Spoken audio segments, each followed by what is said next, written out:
Hello everyone, this is flashcartreviews.com and I'm here with the new AceKard r.p.g. As some of you may know, the AceKard r.p.g. is a slot 1 card obviously, and it comes built in with 1 gigabyte or 8 gigabits of built-in NAND memory, and it also takes microSD HC as well. So potentially this thing could go up to 33 gigabytes right now. So on the back here we have a list of features. Those will be on my text review if you want to see them each individually. As you can see here, Wi-Fi compatible, micro SDHC, micro SDs, and built-in NAND memory. Now as for the card itself, this is actually the back of the card, with this being the front. And here you can see the AceKard logo etched in. And this is a reflexive sticker. And on the left you can see the USB 2.0 plug, and this is where you would connect it to your computer. And on the right you see the SD cards, the micro SD card slot, which is actually spring-loaded. Admittedly, it is a bit hard to get in because you actually have to push in past where the actual edge is on the AceKard, but it's not that bad. And personally, it feels better than the R4 did, and I hope it lasts much longer. Now, putting my AceKard r.p.g. into my DS, I noticed there is slight resistance. There's a small bulge, about similar to the new Cyclo DS's, the new models, slightly smaller than the older ones.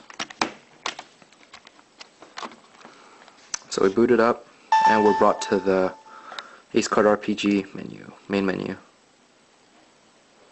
So here on the top screen we have a calendar with AceKard r.p.g. This is all skinnable, by the way. And on the bottom we have which memory type we choose from, flash memory, micro SD, or we can boot up to slot 2.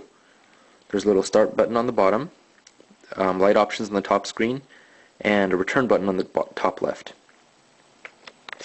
Now on the very top right you see a light button, which we can change the lighting by pressing the R button.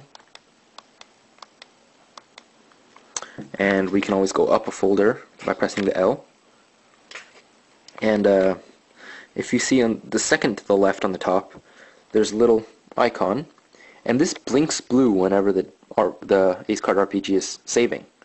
So, if we were to change the lighting, we can see it blinking blue, and it's saving what lighting setting we have. So, I'm going to the flash memory first, and here we're presented with a list of, it's basically a browser of what files you have.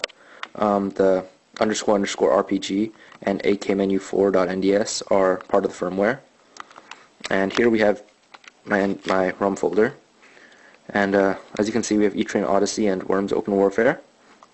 And here you can open up the start menu. Actually, you can open up anywhere, but I wanted to demonstrate with .nds files. You can copy, cut, delete, paste files, and you can set save types for .nds files. You can see the system settings and adjust them, get some basic file info, and help with the AceKard firmware. First I'm going to demonstrate copy and cut at the same time, since they're pretty much the same thing. So I've already selected copy, and then I go here and choose paste. And from here it'll start pasting the file I just selected into what I have right now, which is the root of the flash, built-in flash. The microSD doesn't need to have the AceKard r.p.g.'s firmware on it, so you could actually take your friend's R4, let's say, and stick the microSD into your AceKard and just start copying games or saves over straight into your AceKard r.p.g. built-in memory. So now that that's completed, we scroll down a bit, and here we see E-Train Odyssey, and the ROM has been successfully copied. And no, I've heard some people saying that the ROMs are corrupt after copying, but I'm not having any problems with them, and obviously the original file's undamaged even too. So now back to the AceKard menu.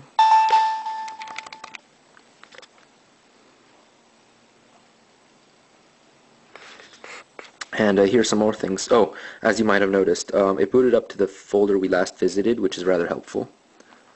And here. So I've basically demonstrated copy and cut already. Cut will just remove the original file after it's copied. Delete will obviously delete a file, and I've shown paste.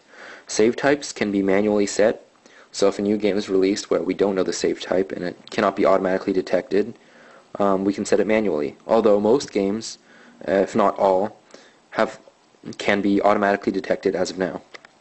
We also have system settings, where we can change the skin or the user interface. Language has quite a few.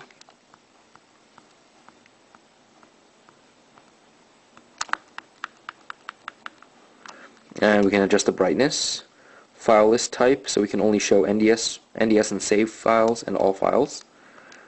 And we can also set it to automatically trim ROMs when we're copying them. Last, we have file info and help. Now, file info shows us information about the folder or whatever item we're highlighting, and it can also be used. It can also be viewed shortcut through the button Y, which is actually rather convenient because you can check out information like this, and you can edit its save type as well. And finally, there's help, which basically shows how to use the firmware.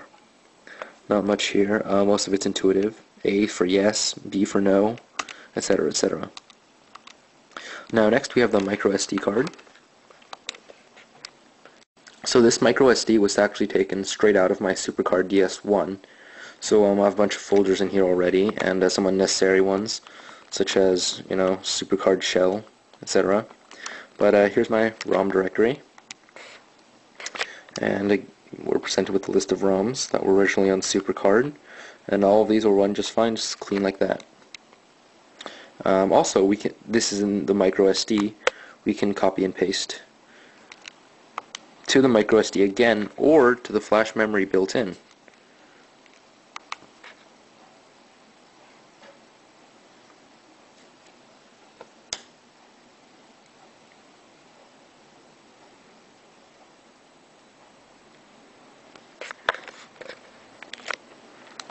And as you can see, here it is.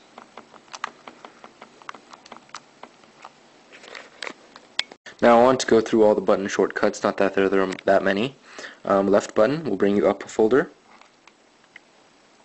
Right button will change the light settings. Start will open the start menu. And select will change your view. You can icons or a list to fit more at a time. Naturally, A and B are yes or no, or enter, or back. Y shows you information about certain, whatever you're highlighting, whether it be a ROM, a folder,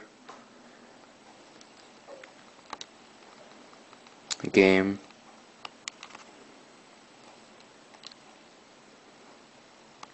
etc. Finally, X will switch between the SD and the built-in flash. Flash, SD, flash, SD. It's convenient to have. It makes it easier to copy and paste, to root through your games, etc. I hope you've all enjoyed the review. If you have any questions, leave a YouTube comment or a comment on my website, or you can email me at webmaster@flashcartreviews.com. And many of your questions are also my questions, since the RPG has just been released, but I'll try to answer them to the best I can. Thanks for watching.